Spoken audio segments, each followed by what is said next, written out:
We're up there if it's on. We good? Sam said it's good. We're good. Wednesday, August 11th, 2021, Planning and Zoning Commission meeting to order. Roll call. Chuck Smallwood. Sylvia Henry. Sam Solars. Jessica Bonniwell. Steve Griffin, City Planner. Michael Sommerfeld, Deputy Treasurer. Okay. Do the Pledge of Allegiance.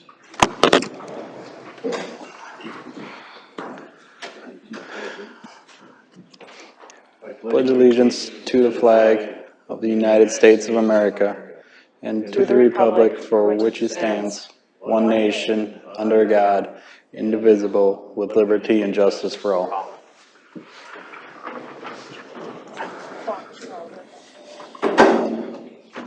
Thank you. I'm trying to get my mic to turn on. Just press this in. Yeah, I know it. Mine's green. There it went. Okay. That's I'll better. share with you. You put it as close, like put it on if you can. Okay. Oh, no, it's doing that again. Here, take mine. Here, give that one to him. Is it on? Okay. We had Thank you. trouble with one last time. That must be it. Probably. Okay. All right, can you hear me now? I can hear you. Okay. I'm gonna do an amendment to the agenda tonight for the zoning map you have in front of you. We'll be doing a brief discussion on the, I'm sorry, Jess, what's the name of the development? Rolling Meadows and the Preserve. Rolling Meadows and the Preserves. So with that addition, I'm looking for an approval of the agenda.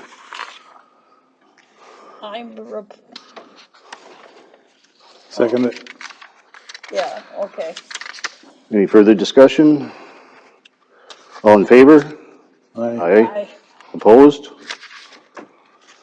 Okay. Approval of the minutes from the June 9th, 2021 meeting. I move to approve the minutes as written. Second. I'll second it. All in favor? Aye. Aye. Sylvia? Hi. Okay, 3-0. Okay, we have a, I should do this. well, you gotta be vocal. I know. You're good at it. Okay, a new commission application. This is Catherine Nyberger, who's here tonight. If you want to take the podium, Roger would like to. I certainly can, but I also need to tell you that anything I say, is going to be considered a public record. And so I'll answer questions, but I'm not going to answer any personal questions that would. No, we're not asking for that. It's Roger had never met you, and that's why he Catherine, abstained. it's great meeting you. Pardon? It's good meeting you. Oh, nice to meet you Yes. also. Who is the city planner? My name is Steve Gritman. You're Steve Britman? Yes. Oh, I want to congratulate you on the wonderful counter opinion you submitted to the Minneapolis Star Tribune. It was very, very good. Thank you. Okay. So this is, it was just hard to vote for you having never met you. Sorry, I'm not.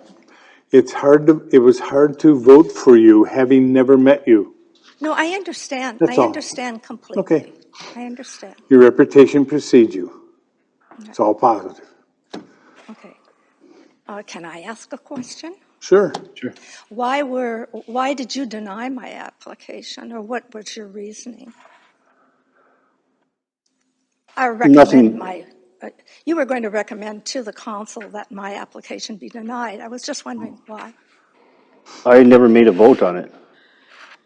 No, I know that, but I was just asking you what your reasoning was to deny my application. I never denied your application. Oh, well, that's what it says in the meeting minutes. We never voted. We never It really, didn't come up for vote. He abstained, I she voted abstained. yes, and it I was, He said yes. recommended Oh, that okay. my application be denied. And he didn't get Okay. he made a motion to deny my application, and there wasn't a second. I was just questioning why, because I can certainly answer any questions that you would have. Commissioner Frowen asked. But I can tell you the last It meeting, says here, John. I can give you remit. some history if you would like. Would you like some history? Please. The last planning Love and history. zoning committee meeting that I attended was May 17th, 2017. The next Planning and Zoning Commission meeting was June 21st, 2017. I called Maggie and told her I could not attend that meeting because of pre-planned yearly family celebrations. So I couldn't attend that meeting.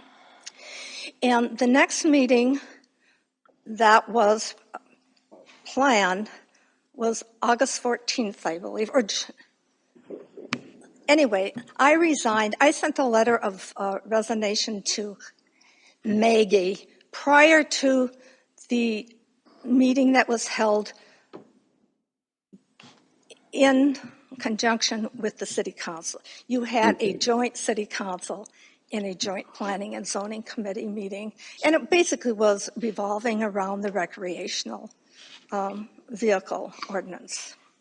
I remember that well, the whole Which year and a half. I opposed, and I opposed for very good reasons. And basically, I opposed it because of lack of legal counsel and some of the verbiage that was being put into that ordinance, which I just didn't feel was appropriate. Yeah, and we were all at odds with that whole 18-month. Pardon? We were all at odds with that 18-month. Yeah, I Being mean, a there was a ping lot pong. of controversy regarding that. Yeah, And then I resigned, but I resigned for personal reasons. okay. I resigned because of my niece, and I was the only one. She was single, and she never married, and she was living up in Grand Marais, and she had grand mal seizure from brain cancer. Very, very critical, dire consequences. So I had sorry to for go up that. there just like that. Yeah. And I was there until she passed away, which was, See, I had a misunderstanding. I thought you went to Texas. pardon? I thought you went to Texas that time to take care of I your. can't hear you. You're green. I thought you went to Texas. Well, my sister, she was Oh, in okay. assisted living. She has since passed away, too.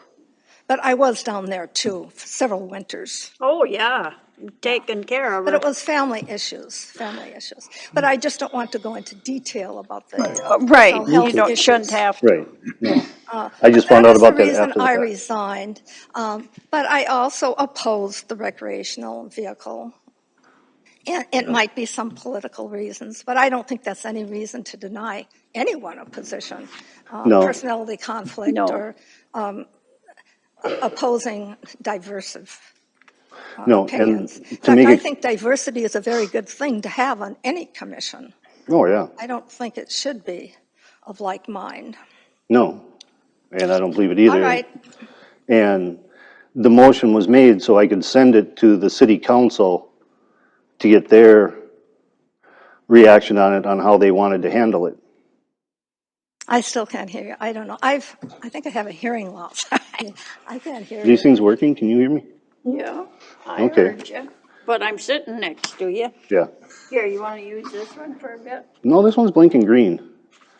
And no one seconded the motion, but then it went to commission for them to take it up to see how they Well, wanted to it's their handle it. responsibility according to the ordinance or as codified not the original ordinance, I don't have that, but what's codified and on the internet and at the city website, under ordinance 2301 number 1, it says that the city council has the responsibility and the authority to appoint commission members. Yeah, And this is just by statute. I mean, the only commission that is under Minnesota statute is the planning commission. It's not your park. I mean, you have the authority to establish a planning commission or not. And it has to be established via ordinance, which you did yeah, many, many years ago. yeah. But anyhow,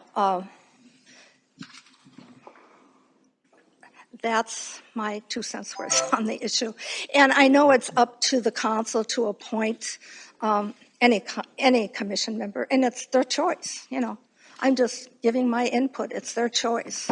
Yes. Right. Okay. Any other questions for Catherine? No? Okay, thank you very much, Catherine. Thank you, Catherine. Thank Is you. that all you need from me? Yes, thank you, That's Catherine. right. All right. Thank you. Thank you, thank you. Okay, I'd be looking, Boyd's got his hand raised too. there's no reason for him to approach. I'm sure you don't want me to speak because I'd say the truth. Lloyd, we're conducting a meeting, please refrain. That's okay, I raised my hand honorably. If you want to call on me, you can. There's no law that nobody can't do. I'm out now, but that's only because of you. No, we're just, I bet you if I asked the other two members if I could talk, I bet you they'd say yes. But they'd probably be interested to know what I'm going to say. well, I'm trying to run a fluid meeting and sticking with the agenda. And we don't have an open forum at a planning and zoning meeting. No, you wouldn't want that either, I'm sure. No. Let's just keep moving along, Chuck. Let's do So I'd be looking for a motion on Catherine's application to become a commissioner on the planning and zoning. I make a motion to approve or accept Catherine Nyberger's application for a commissioner on planning and zoning. Okay, I second. All in favor? Aye, Aye. Opposed? All right. 3-0, right? Yeah. Okay, You're welcome. on board. Okay. Now we have, hang on, I lost my sheet. Old business.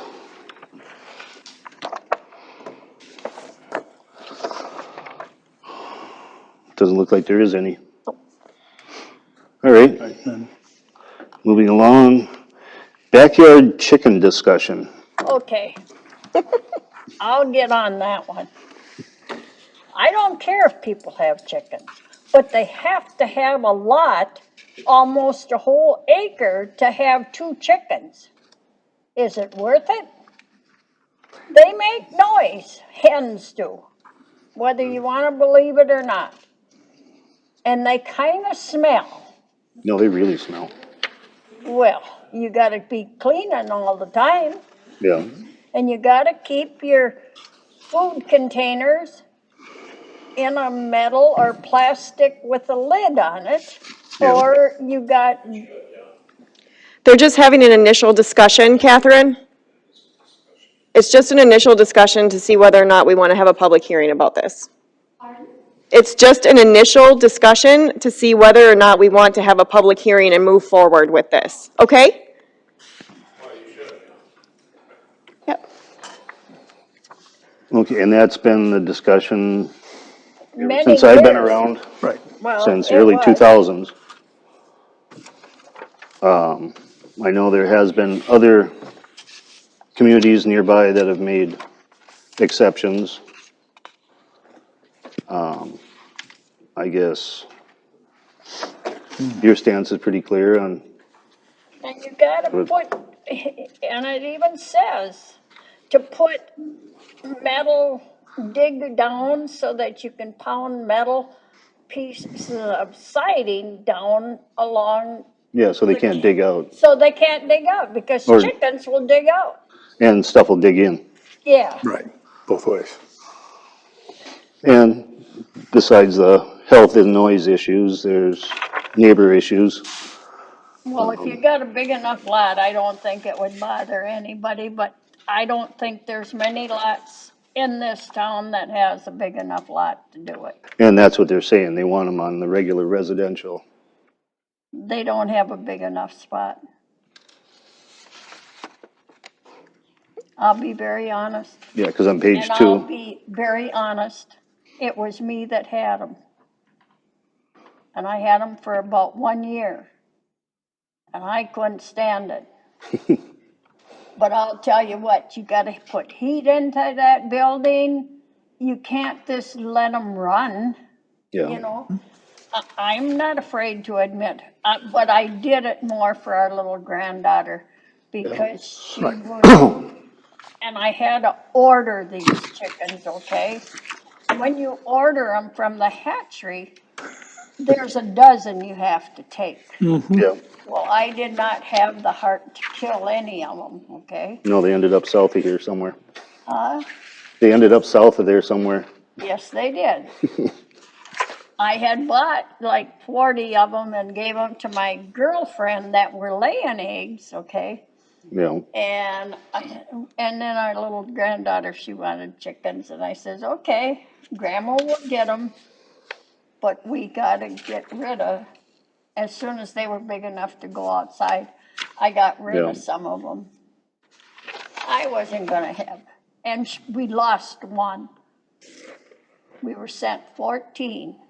yeah. We lost one, and it was really little, so our little granddaughter, she says, Grandma, it should have stayed in the egg another day or two to make it. That's cute. And I thought, oh, goody, I don't have to explain something happened. Yeah. But, I'll throw in my 2 cents worth. I printed out the section on animals, yeah, and like 4 pages of it is dogs. yeah, Sure, I get it. But I also took a look around, just being new at all this, I took a look around, and there's a online, this is just the first page of it. It's a lot of pages. It's a spreadsheet, survey of all of the towns in Minnesota and their ordinances related to poultry. And so, and it's kind of amazing. The most major cities, including Minneapolis, have language about hens.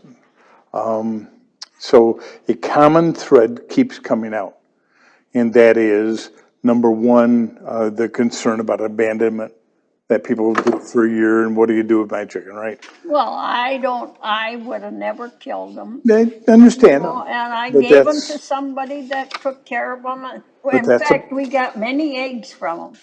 sounds good. but that's a common problem, that people, the cachet wears off, and they no longer, they neglect them, or they, whatever. So that's an issue. Then there's the issue of uncovered food or attraction of nuisance. And so there's lots of negatives, and it was interesting, there was a number of positives. And basically the whole thing today that's a turning point is urban agriculture. I mean, it's a new vocabulary. I didn't have any of this vocabulary. No, But urban agriculture. And the net of it, if you, is that there's a whole school of thought of the mega farmers paying a lot of money to try to staunch people being subsistent, right? That there's a lot of stuff that's going on as far as, so I came away from this, my initial blush was, no chickens, but there's a couple other things tumbled out of the homework. the best regulations that I ran across was out in the state of Washington. I used to live out there a long time ago. But permitted animals, cats, dogs, small animals such as the hamsters, gerbils, etc., that are kept in a home. Chickens, hens only, birds, and I grew up with Amherst pheasants and silver pheasants and that kind of stuff at our home. And bees. We haven't, that's a big issue because the bees are under a lot of pressure, but you got to do bees right. No. And when I was in California working with an HOA, 3,000 people, we actually addressed for a condo complex how to handle bees because bees love making honey hives in the soffits and anywhere you don't want them in your house. And then they go so far as small livestock and all this kind of stuff with space criteria. But the one thing that most of the regulations and zoning, and I'm happy to pass this to anybody who wants to look at all this, my links and stuff, was exotic animals.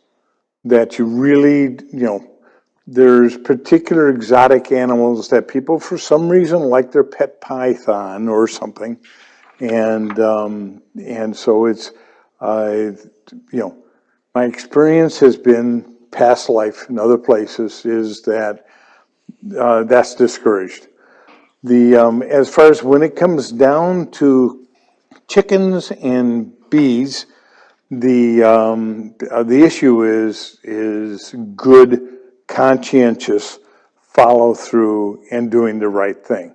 The biggest problem with bees is Africanized bees. In other words, if the queen is aggressive and throws off a brood of aggressive bees, you got a big problem. No. And a lot of people don't know how to handle that. And so that becomes a big issue. And so, having training and those kinds of things, I highly recommend. And the same thing with chickens. I mean, the issue with chickens, you get diseases, do they know enough to take care of chickens properly? So, I just throw it open to say, my initial blush is that I urge that we consider opening up the language right now that's just focused on dogs, really, and and non-feral cats kind of thing. Okay, but I think that we're shortchanging that if we're going to talk about chickens, quote unquote, let's open up and talk about and try to do this once. That all the things that need to be handled, what kind of animals and that kind of thing, and do this right instead of half-asses and just talk about chickens. Sorry, my language.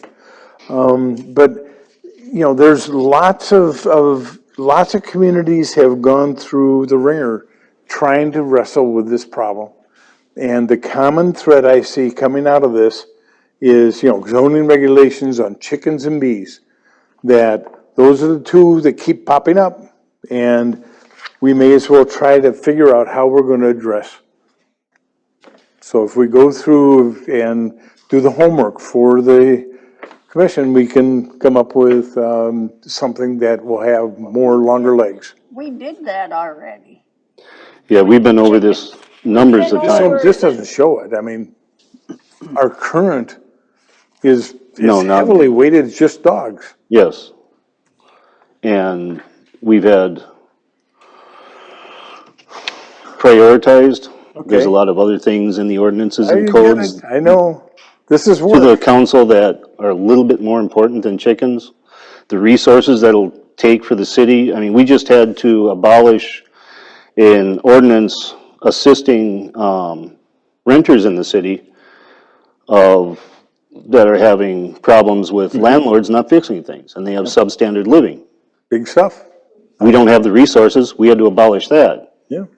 It's very unfortunate that we consider chickens over people, is where I'm going with it. Okay. But I think that, if we're discussing to try to present something that's thoughtful back to the board, right? If we want to put that kind of time, effort, Well, and, I think it's worth just the right amount of time and effort that whatever we feed back to the board is useful. And I think that this is just going to crop up, bees in particular, but other things as well. And there are some communities that have done have long legs and have done the homework on some reasonable stuff that, on the initial blush, I'm sitting there going, okay, that's something maybe we can take back, and that's, doesn't require licensing, doesn't require homework and everything else, but is fair and equitable and self-explanatory. But I think chickens have to be licensed. Well, I'm not even recommending that we I'm not recommending to do it. to go back and recommend it, but I think that going back and piecemealing language back into the ordinances, I don't think is the way to go. I think with a little bit of homework, we can come up with something that's more useful, that's all. Because right now, it's just heavy dogs. yeah. Doesn't even talk about invasive species and all that kind of stuff, and that language should be in there. Yeah, Can I just say something real quick? What did you think of the ordinance that Delano created? Well, I mean, Delano is rule heavy. There's dollars involved. You get permits and licensing and all that kind of stuff. And I understand their approach, okay, that you can't have an unintended shop on this thing. But I think this was an expensive way to go, is my opinion on the Delano. So, I mean, could we do it? We may have bigger fires to fight. Right. And so, if presented with the Delano option, which is heavy with licensing and all that kind of stuff, then it's an automatic no. Okay? Too much. Way too much, way heavy lifting. and we're looking at the difference of a 3,000 population versus what's Delano. 15, I think, isn't it? Right. Or I'm not 12. sure. If you were to pull stuff from 7 or 8. the Delano one, Only 7. Yeah, I I mean, mean, I'm not talking copy the exact same thing. no, but I think it could be simplified. I mean, Right. some of these other communities have simplified things pretty well, so it doesn't require much, and if there's a complaint or whatever, it's basically game over. The pressure is, the onus is on the owner to have a Personal responsibility. personal responsibility to do it right. Right. And you obviously don't want to make where if you have neighbors that are draconian, right, needs to be a little bit of protection, but otherwise, we need to have a little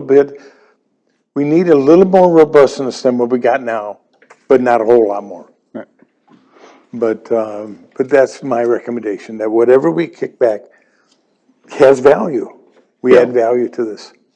And I agree, and this didn't start coming up until the Yeah. rural, or the developments came in, and everybody wanted chickens, because they're right on the edge of the Right. farming. If your lot is currently facing outwards and, is reasonable and all those caveats, right? But how the heck do you word that into an ordinance? Well, even when the development reached Les's place on the northwest side, he was grandfathered in. Okay, but, He had farm animals, right, which includes chickens, geese, turkeys. right.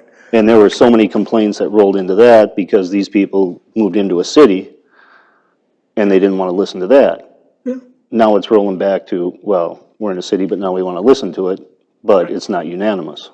And every time we've had a public hearing on it, the consensus rolls towards, if you want chickens, move out of town. Yep, that's I what I understand. would say. What's amazing is the number of communities, and it's hundreds of communities in Minnesota permit chickens. I mean, Minneapolis tons. in I mean, St. Paul. I had And that's driven from other sources. It isn't just people wanting chicken. yeah, I had expected, no. Okay, I had expected this to be a slam dunk. And the reality is that times have changed, I guess, No. or the I demand for would- fresh eggs or whatever. I did it for our granddaughter and I wouldn't, I understand. I mean, as a kid as a growing up, science thing, you know. yep, No. my mom and my dad had us three boys, right? We had to candle the eggs. We learned all that stuff, right? Including to the point my dad had to chop the chicken's head off, right? And we had it for dinner. Okay, don't name your chicken. But all I'm suggesting is that we think a little bit bigger. No. We try to solve some problems that, to make it worthwhile for the board to go and consider what we recommend. Okay. And I think that just talking chickens is meaningless, Yeah. not worth the effort, frankly. Okay, so a general consent, I'd be looking for a motion. Do we move forward with the backyard chicken and forward it Well, if to, it's specific to chicken only, and that's how it's written out here. I know, but I Do think we that send there's this? some other big stuff that needs to be addressed. Yeah. We could maybe move it over to Steve and see what he has to say about the chickens, Yeah. because I know you've done some research. Sure. Thank you, Mr. Chair, Commission. We have a number of clients who have tackled this problem, and they've fallen on both sides Right. of the issue. There are, obviously, you saw the Delano ordinance in your packet. They allow them with a lot of regulation. Right. Buffalo does not allow them. They've struggled with this over the years. It comes up every few years, and have decided not to step in. One of the issues that we run across a lot is that the people who are passionate about it almost never cause any problems. They take care of their chickens, they take care of their yards, they take care of the coops, they keep the food protected, et cetera, et cetera. You don't have problems with them. And the problem that you have, and it's like any thing, is with the people that aren't quite so attentive to their project. And then the question becomes, now how do you deal with that? And you have to have the ability to enforce your regulations, or pay attention to neighbor concerns and whether you are really maintaining a residential environment. And so is that part of a residential environment that you want to have in your community, or that your citizens want? And then how do you manage it once you've opened the door? And that becomes the biggest problem for some of the cities that allow this. That they've run into code enforcement problems with owners who aren't quite as attentive as the original ordinance founders envisioned them to be. Yeah. And I think one of the concerns of staff is, how equipped are we to do those things when it inevitably comes up that we need to do it? And it can be a burdensome thing. Some cities don't have much problem, so it's a mixed bag. There's no universal here's the perfect way to deal with chickens. So it kind of runs case by case. I will just want to point out that you talked about Minneapolis and St. Paul, and I think Duluth is in this category too.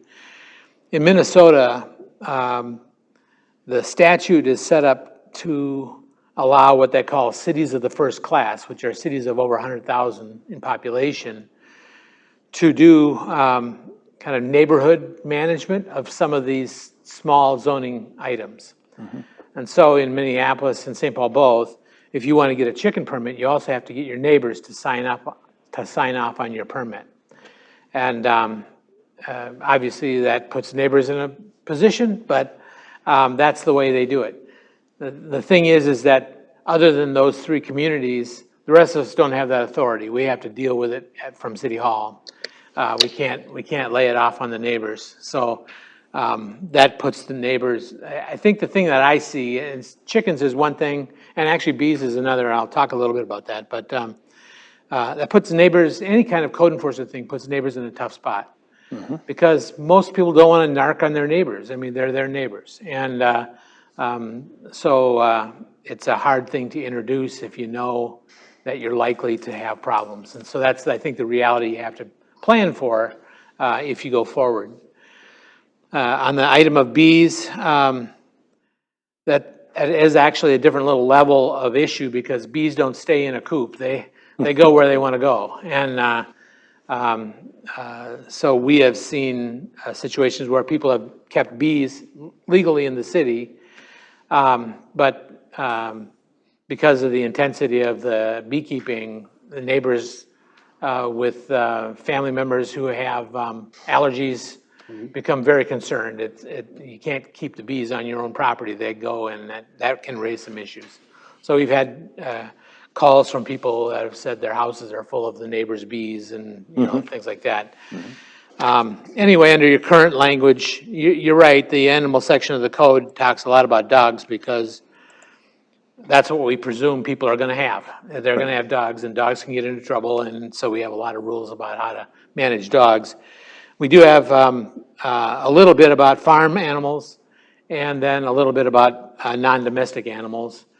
Both of those categories are not allowed in the city. Farm animals are only, well, the caveat to that is if you have a farm and you're in the city, you can have farm animals, but that's a rare thing in Montrose. Most of the annexed land in the city has been prepped for development. Right.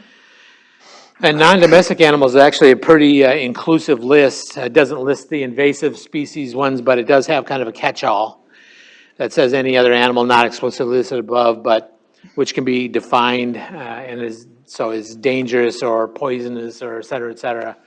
So I think your ordinance probably covers that issue well enough to not put you at risk for having somebody open up a dangerous animal, non-domestic animal problem in your community. Python shop.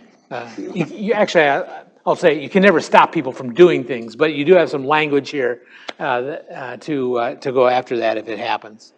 And because those things are relatively rare, there's not much language about them. But bees are thrown in with the farm animals. So if you're operating a farm, then you can have bees on it.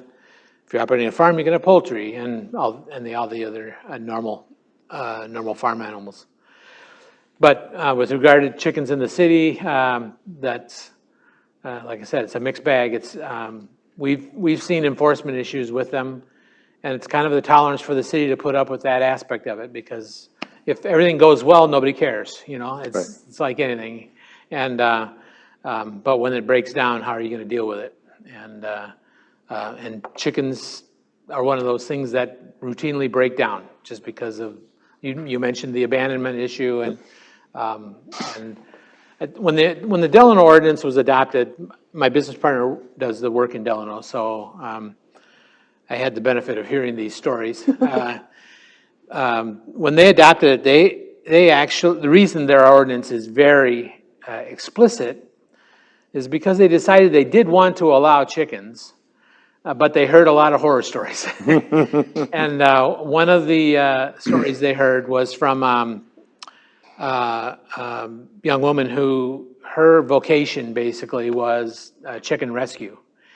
And she recommended against the city adopting a chicken ordinance because she ran into the abandonment issue all the time. And being somebody who, she runs her business because she's worried about animal welfare and the people who aren't taking care of their poultry or any pet, obviously, but was a particular problem and a concern for her. And she recommended against having chickens in the city because most people just aren't equipped. Once they get into it, it's something more than what they realize. And that usually happens about January. So kind of get tired of going out there. The eggs. If you get them in time. Right. But if they're in a coop, see, then you don't have to run around and look for rotten eggs. Yeah, Yeah, good, Anyway, just some additional perspective there, I suppose. yep. And Yeah, they'll and that's- lay about 1 egg a day. Typically, that's true. And they don't start laying until they're 16 to 18 weeks old. Right. no. And it's not uncommon that by the time they're 3 or 4 years old, they'll stop laying. Stop. Right. And that's been my aspect on it, for the amount of city resources it's gonna take to stay on top of it, it just isn't worth This it, is a bad thing for the city. but. So do we have to make a motion on this to run it to council, or was this just a discussion to, It's just a discussion to see if you guys wanted to recommend to council to have a public hearing or to have a public hearing and go forward with this. Otherwise, it'll be up to council to have a public hearing and go forward with this if that's what they want to do. okay, so we don't have to make any recommendation, they just, Not if, well, what do you think? I mean, I personally, I kind of would like to see a public hearing on it. I wanna get some input from the citizens. I know there's been a lot of talk about it. I think Delano's is, I mean, it's a pretty solid ordinance. There might be a lot of regulations behind it, but I think obviously that was for a reason. You know, and when it all boils down to it, it comes down to personal responsibility. And, I mean, it's somebody else's, I mean, it's my property. If I want to have chickens, you know, I should have that ability to have chickens. So I think, I'd like to see it come to council, so we can have a public hearing on it and kind of go from there. okay. I just have the issue, people can't take care of their cats in the Yeah. city, how are they gonna take care And of some of chickens? their dogs. Yeah. Okay, would you prefer that we have the public hearing? It would probably go It through would come here up. to Yeah, it do the would come public back here. hearing. Yeah, okay. All right. Okay. I'd like to gauge more. And then after the What public everyone's saying. hearing, we would ask for a recommendation, Okay. yes or no, that way. And then it would be up to council to go from there. I mean, we can all sit here and say no, but I'd like to hear from, Right, you know, that's fine. Okay, we'll The schedule a public hearing for September. Do you Okay? need a motion on that level, or are you all I think set? so. No. I don't think we need a motion. Nope, I'll just schedule a public hearing to discuss the chickens. Okay, Okay? Okay. Okay, next new business, updates from city planner. Mr. Chair, Commission, the updates are probably a little repetitive from the last time I was here, which is we keep hearing from a lot of development interest out there, and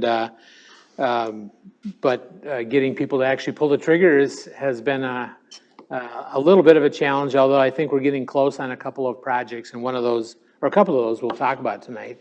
The chair added both discussion on the Rolling Meadows proposals that we're hearing, and the preserve development, that those two are kind of walking hand in hand, at least with the same group of development interests on those two. So we can have a discussion there about what that looks like, and I think what we wanted to be able to do, what those developers are looking for, is a little feedback on, without having any maps drawn yet or anything else, just some of their concepts. So we can describe that a little bit for you. We had a meeting with them and kind of got an understanding of what their generalized plan is.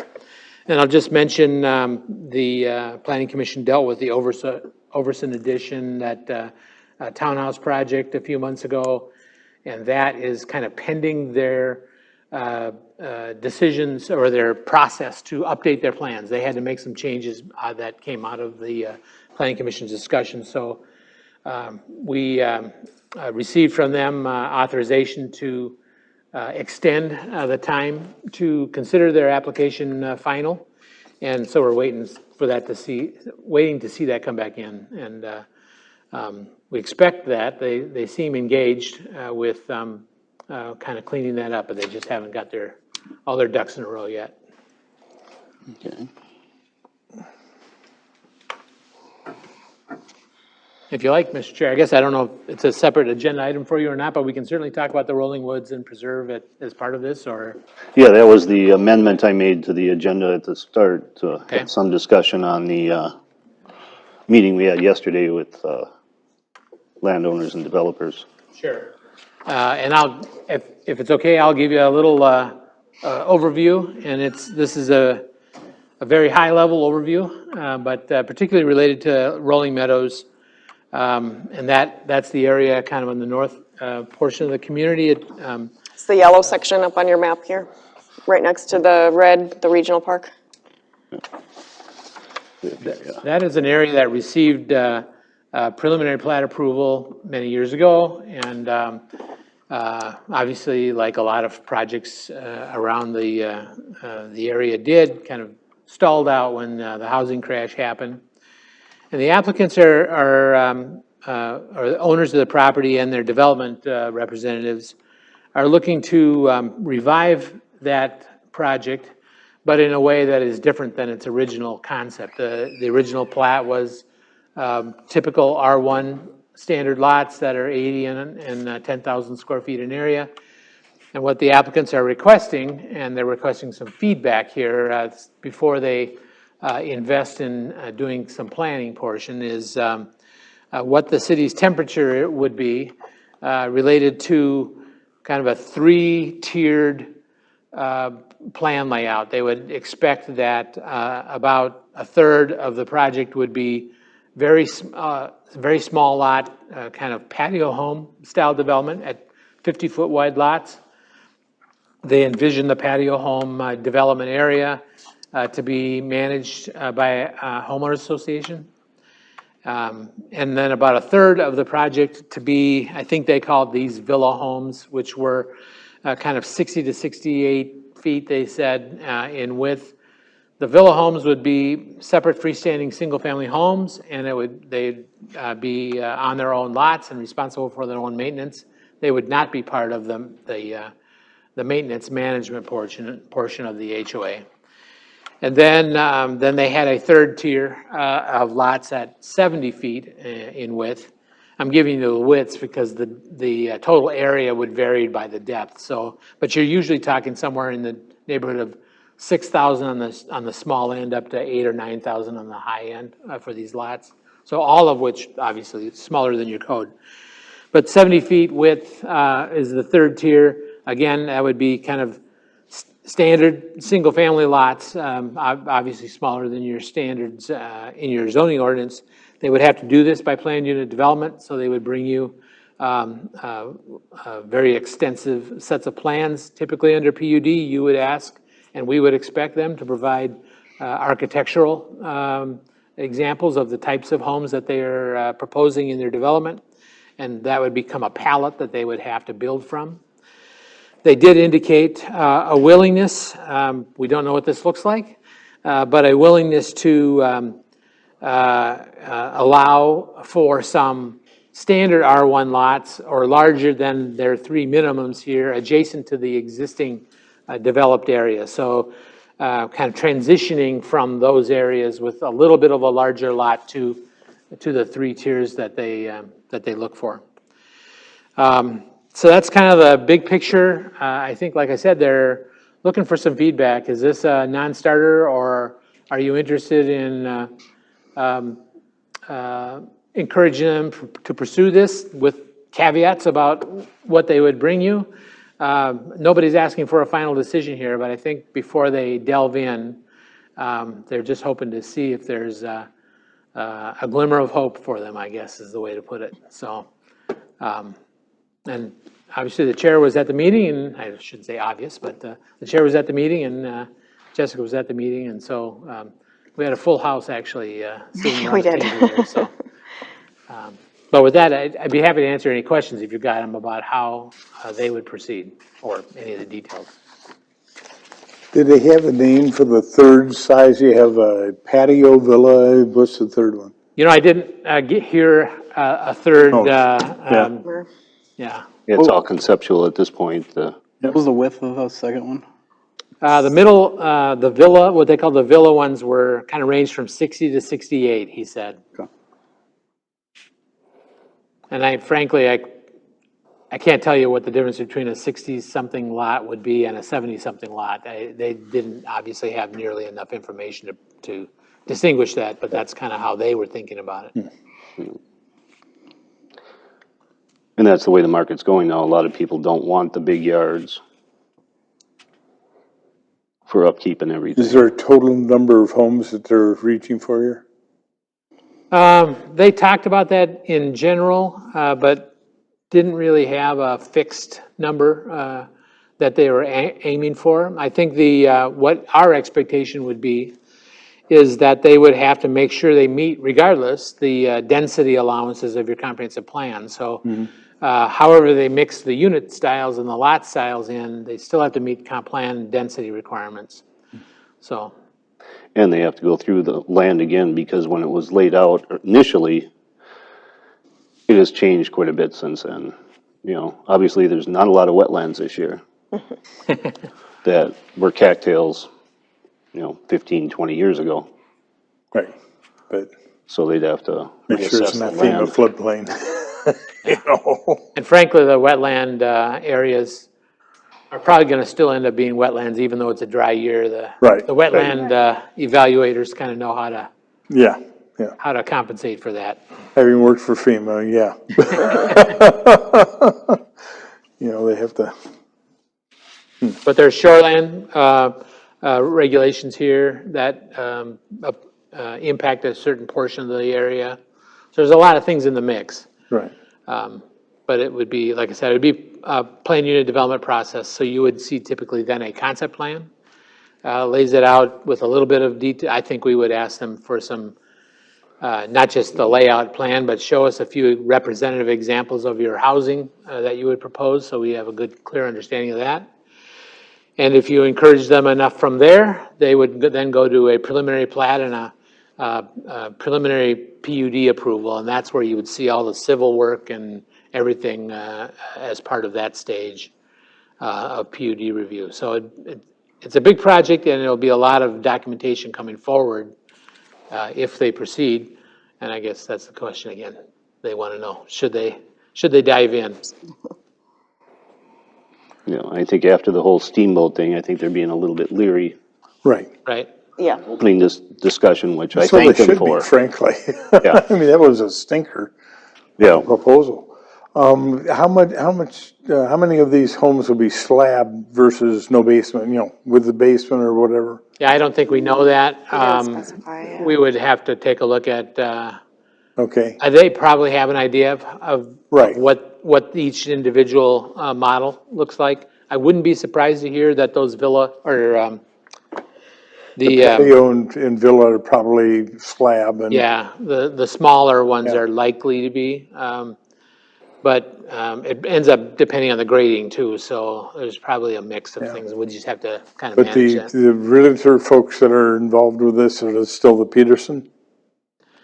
He has an association with the group apparently, but it's a separate real estate development group that's working with the owner on this, so. Okay.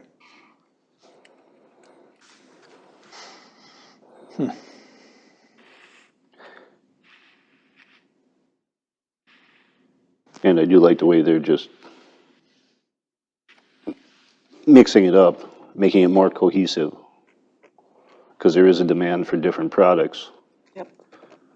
Not just the 10,000 square foot single-family homes anymore.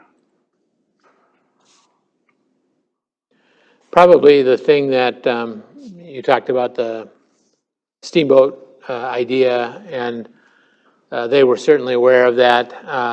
And one of the discussion points that came up at the meeting was that trying to wedge that into the steamboat area, surrounded by kind of standardized single-family homes, was a different level of opposition built in there than is likely to be at this project, and that.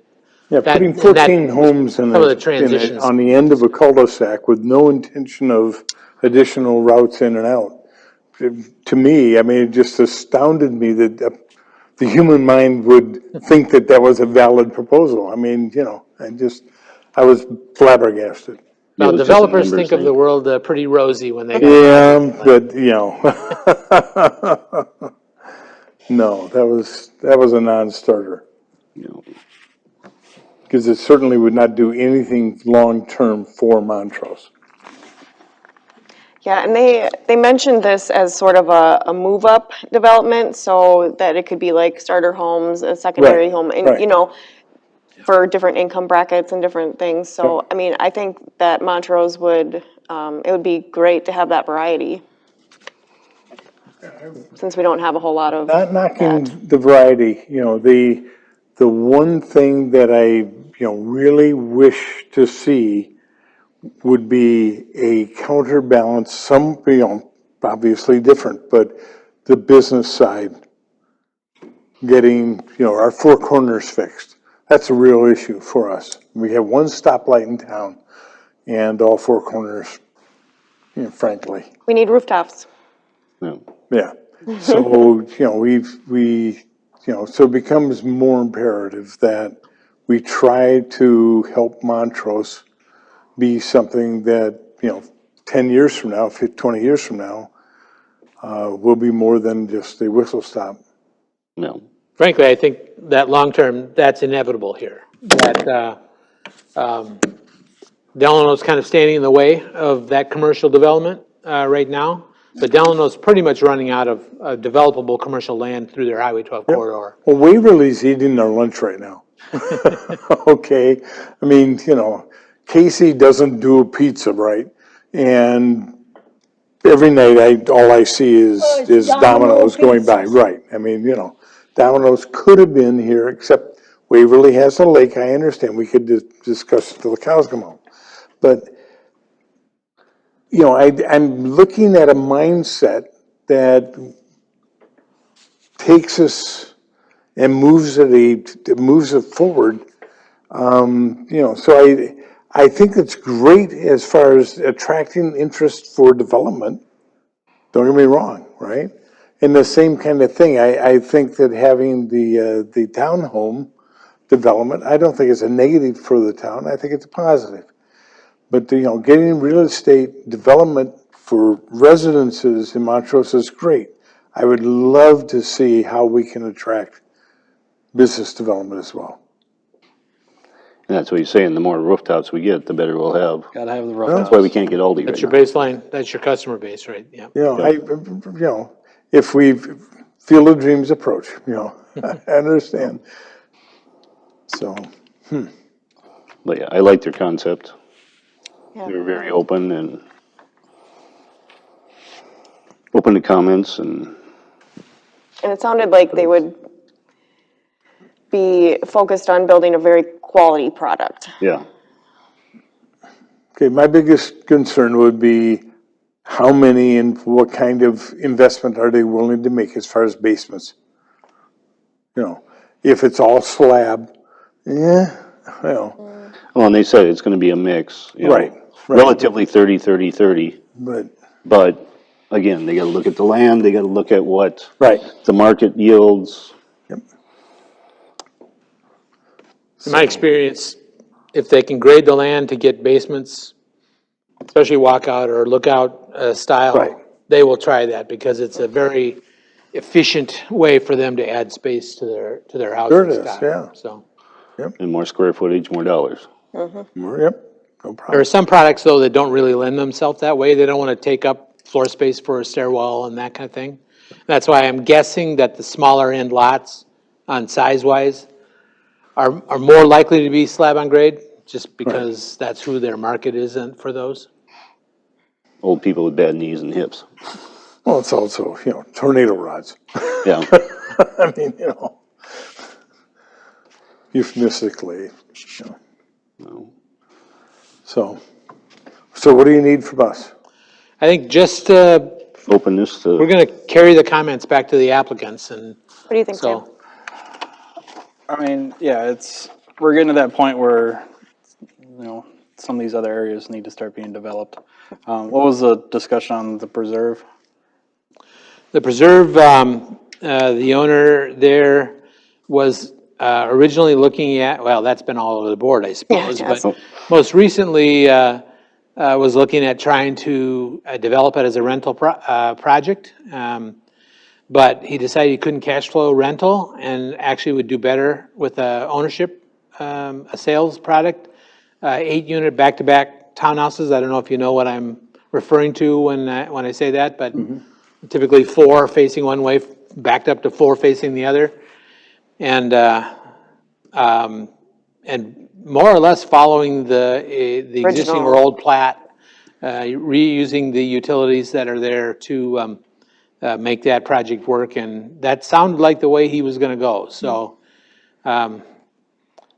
again, we'll wait and see an application, but he, in their discussions yesterday between themselves, seemed like they were anxious to proceed that way. They thought given the price points of some of the other stuff that's going on in the community, which they were pretty attuned to, thought that is going to be a workable project for them. So I wouldn't be surprised that we see something from them in the next several months.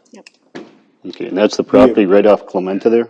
That's the That orange orange color? property, kind of Yep. south of 12 here. Yep, okay, yeah, west of Clementa there. Right here. That one's been sitting empty for Ever. forever. For a long time. Oh, Definitely need 6. So something. was there any discussion as far, going back to the Meadows property, were they exploring also wanting setbacks to be different? I'm sure we will hear that. They didn't explicitly Okay. say that, but I mean, I hate to see 5-foot, requests for 5-foot setbacks. well, and thank you for jumping in. We did talk about side setbacks, and that is specifically one of the things they will ask for. Okay. It's 5 feet side to side. On the smaller, On the smaller ones, for Yep. sure. I wouldn't doubt that the larger ones end up kind of 5 and 10 typically on these lots, because that gives them about a 55-foot building pad width, and they can do a pretty good single-family home on that width.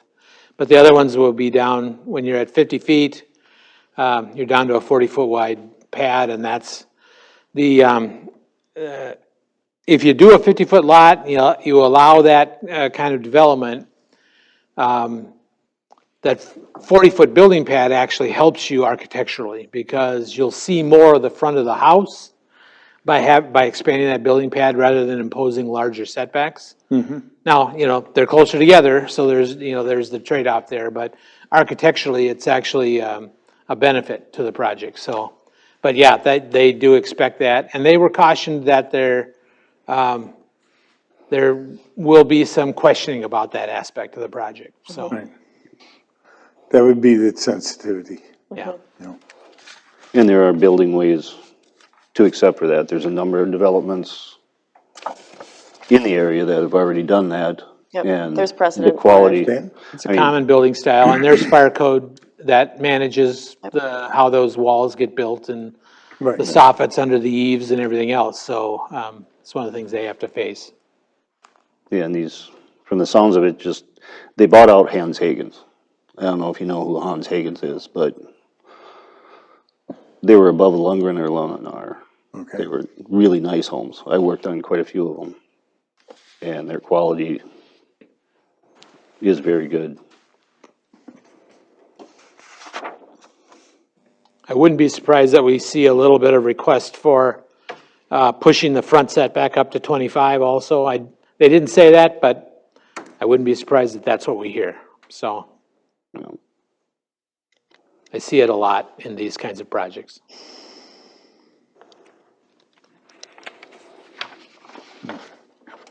Okay. Any other discussion or questions? Well, I guess the other issue is going to be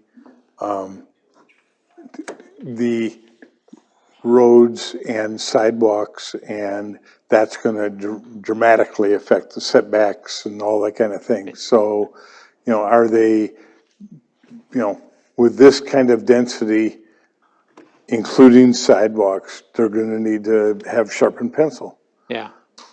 And they are talking about all public street, so Yep. we don't have to deal with private street Right. battles. Right.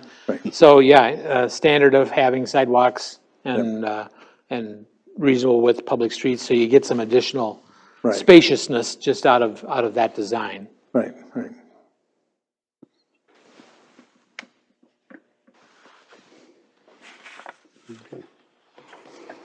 Anything else?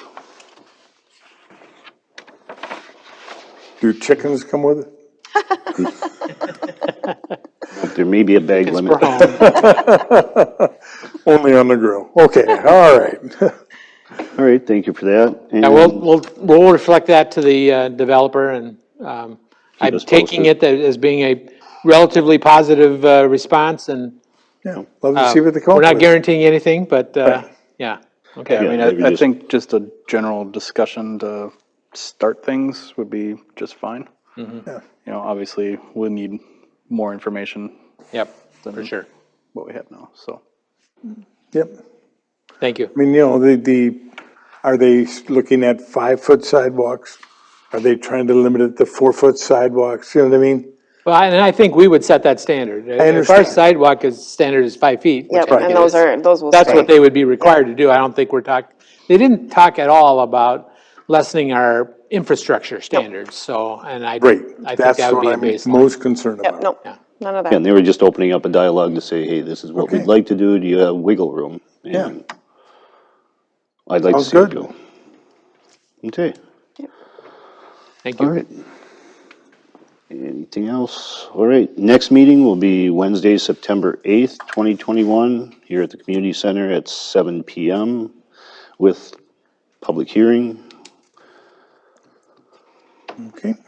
And I'd look for a motion for adjournment. I make a motion to adjourn. I second. All in favor? Aye.